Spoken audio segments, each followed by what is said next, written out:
Hello tears, இன்னைக்கு வந்து native special item பண்ண போகிறேன். எங்கள் ஊர் வந்து திண்டுக்கல். திண்டுக்கல் சொன்னாலே பிரியாணி தான் ஞாபகம் வரும். அந்த பிரியாணி தொட்டுக்கிறதுக்கு தால்சா செய்வாங்க, செம்மையாக இருக்கும். அதுதான் செய்ய போகிறேன். வாங்க எப்படி பண்ணுன்னு பார்க்கலாம். தேவையானதெல்லாம் பார்க்கலாம். அதுக்கு வந்து 1/4 கிலோ வந்து எலும்பு மட்டன், கொஞ்சமாக வந்து துவரம்பருப்பு, மஞ்சள் தூள். இப்போ குக்கரில் வந்து நம்ம துவரம்பருப்பு, எலும்பு மட்டன், மஞ்சள் தூள், உப்பு தேவையான அளவு, தண்ணீர் இதெல்லாத்தையும் ஆட் பண்ணிவிட்டு குக்கரை மூடி போட்டுட்டு விசில் வந்ததுக்கப்புறம் சிம்மில் போட்டு ஒரு 10 நிமிஷத்தில் இறக்கிட்டால் நம்ம கறி வந்து நல்லா வெந்துடும், பருப்பும் நல்லா வெந்துடும். தனியாக வந்து நம்ம எடுத்து வச்சுக்கணும். இப்போது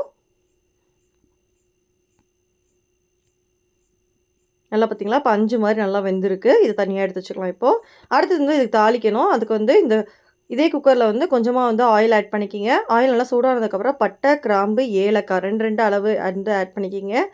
ஒரு பிரியாணி இலை ஆட் பண்ணிக்கிங்க. ஒரு அன்னாச்சி பூ வந்து ஆட் பண்ணிக்கிங்க. அடுத்தது ஒரு பெரிய வெங்காயம், 2 பச்சை மிளகா, ஒரு தக்காளி ஆட் பண்ணிக்கிங்க. நல்லா வந்து இது சுருளை வதக்கிக்கலாம்.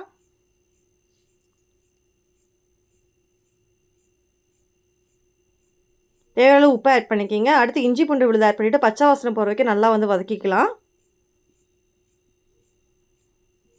அடுத்து இதில் வந்து 1 ஸ்பூன் அளவு மிளகாய்த்தூள், 1/4 ஸ்பூன் வந்து மல்லித்தூள் ஆட் பண்ணிக்கிங்க. அடுத்து கொஞ்சமாக வந்து புதினா கொத்தமல்லி வந்து ஆட் பண்ணிக்கோங்க. நிறைய ஆட் பண்ணக்கூடாது, இல்லைன்னா கசப்பு தன்மை வந்துடும். அதனால் கொஞ்சமாக ஆட் பண்ணிட்டு இதையும் சேர்த்து நல்லா வந்து வதக்கி விட்டுக்கலாம். நம்ம நல்லா வதங்கினதுக்கப்புறம் ஆல்ரெடி நம்ம வேக வச்ச அந்த மட்டன் பருப்பை வந்து இதில் ஆட் பண்ணிக்கலாம். இதில் வந்து ஆக்சுவலி கத்திரிக்காய், வாழைக்காலாம் ஆட் பண்ணிக்கோங்க. என்கிட்ட கத்திரிக்காய் வந்து இப்போ இல்லாதனால நான் வந்து இதில் ஆட் பண்ணிக்கல. இப்போ வந்து நம்ம குக்கரை மூடி போட்டுட்டு விசில் வந்ததுக்கப்புறம் சிம்மில் போட்டு ஒரு 5 மினிட்ஸில் வந்து இறக்கிடலாம். ஏன்னா ஆல்ரெடி வந்து நம்ம மட்டன் பருப்பெல்லாம் குக் ஆகிருக்கு. இப்போ கொஞ்சம் வந்து புளி தண்ணி ஆட் பண்ணிக்கிங்க. புளி தண்ணி ஆட் பண்ணிவிட்டு இப்போ வந்து நம்ம குக்கரை மூடி போட்டுக்கலாம். கொஞ்சமாக வந்து ரொம்ப ரொம்ப மைன்யூட்டாக தான் வந்து அந்த புளியை வந்து எடுக்கணும். இப்போ தான் dalcha ready. Thank you so much. பாய்.